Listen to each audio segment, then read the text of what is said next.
Hi,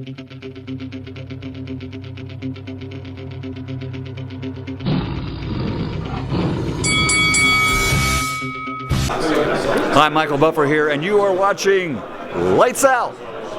This is FAISAL Khan for Lights Out, and with me via Zoom, I'm delighted to be joined by Mr. Jake Limond. Jake, good afternoon. Thank you for taking your time out to speak to me. How's it going? No bad. How are you? Yeah, I'm very well. Thank you for asking, mate. Good. Let's just start off by talking a bit about yourself.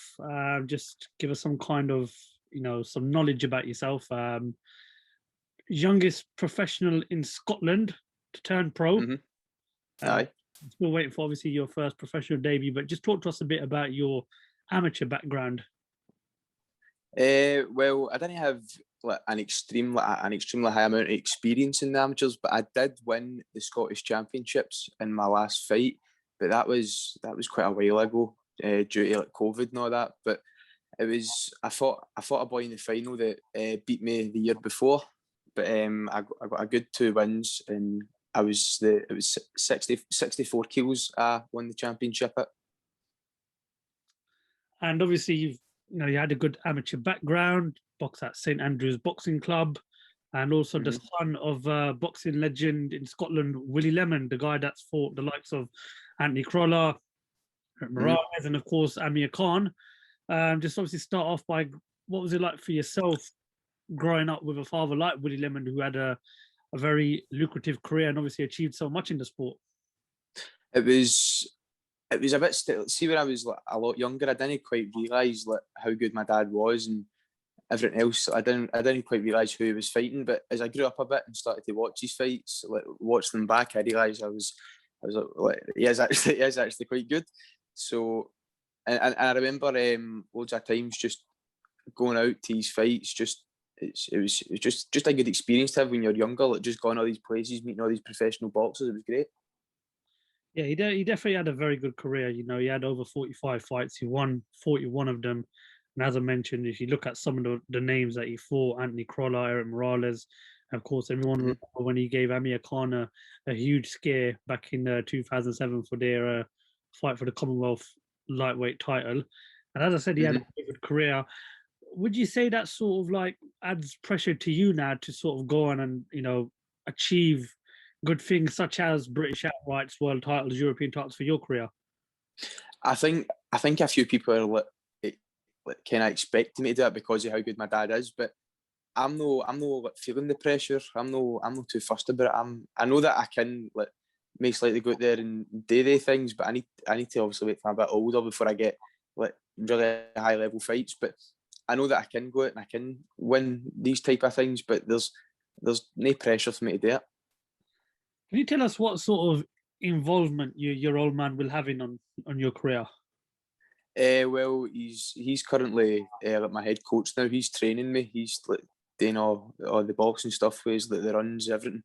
So he's going to be the main man in my corner. Obviously, still going through the pandemic, so small hall shows. Youngsters like yourself are having to wait for that opportunity to turn, to make your pro debut. What can you tell us about when we can expect to see you turn pro and when we can expect to see you out on your debut? Well, I was hoping around about September time, but I'm not sure if that will happen. The time that is looking most likely is around about early January. See the Burns Supper event, Robert Burns night. So hopefully, I would like to go out in September, but it's looking more likely January now. Okay, and what division will you be boxing at? Super featherweight. Super featherweight, very, very good division. Very exciting. Aye. Well, obviously it'll be baby steps. 2021, just get out there a few times. But what is the plan for this year? Can we expect to see you in the ring 2 or 3 times a year? Has there been any contact by any promotions such as Matchroom, Frank Warren? I mean, who can we expect to see you fighting under? I'm fighting under St Andrew's Sporting Club, and I'm hoping that I can get. I want 5 fights next year. Well, that's a definite. But I'm just that's what I'm aiming for, and hopefully I can win. I can fight for a Scottish title, win it, and my next 2 years as a pro. Excellent. as obviously you mentioned to a guy that I interviewed that you'll know quite well is Cash Farouk. That it's a very good Aye, Scottish boxing. Obviously we got Josh Taylor doing wonderful things. There's Lee McGregor, of course. There's Cash Farouk as well. You know, Scotland is on the rise in terms of boxing. But let's talk a little bit about Josh Taylor. He's going up for the undisputed title against Jose Ramirez in the next few months. Firstly, how much of an inspiration has someone like Josh Taylor been to not only yourself but also the country of Scotland in terms of its boxing? A lot of people do look up to Josh Taylor, but I think it's a bit.